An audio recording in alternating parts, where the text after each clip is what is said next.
នេះគឺជារឿងពិតនៅក្នុងរឿងភាគនៅសវត្សរ៍ឆ្នាំ1930អ្នកបង្កើតដោយកំណែឈ្មោះ Edgar Vail បានផ្លាស់ទៅទីក្រុងស្ងប់ស្ងាត់មួយក្បែរ Black Hollow រដ្ឋ Pennsylvania គាត់រស់នៅតែម្នាក់ឯងក្នុងផ្ទះ Victorian ចាស់មួយនៅជីក្រុងហើយចាប់ពីពេលដែលគាត់មកដល់អ្នកស្រុកមានអារម្មណ៍ថាគាត់មានបញ្ហាក្នុងរយៈពេលប៉ុន្មានឆ្នាំមកនេះរឿងចម្លែកបានចាប់ផ្ដើមកើតឡើងមនុស្សបានឮសំឡេងលោហៈនៅពេលយប់ជ្រៅហើយការបាត់ខ្លួនជាច្រើនមិនត្រូវបានពន្យល់ទេអ្នកស្រុកភាគច្រើនបានស្ដីបន្ទោសថាបណ្ដាលមកពីគ្រោះថ្នាក់ការរត់គេចខ្លួនឬសំណាងអាក្រក់ប៉ុន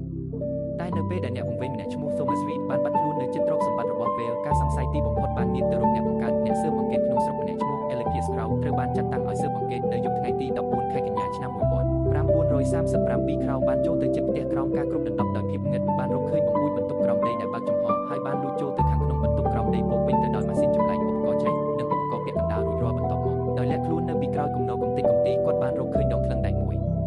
ភ្លាមដែលគាត់ទាញវាចេញជញ្ជាំងក៏ចាប់ផ្ដើមរើបន្ទប់សម្ងាត់បានបើកបង្ហាញសាកសពមនុស្សនិងអន្ទាក់មេកានិកជាច្រើនដែលត្រូវបានសាងសង់ឡើងសម្រាប់សត្វព្រៃដ៏ស្មុគស្មាញ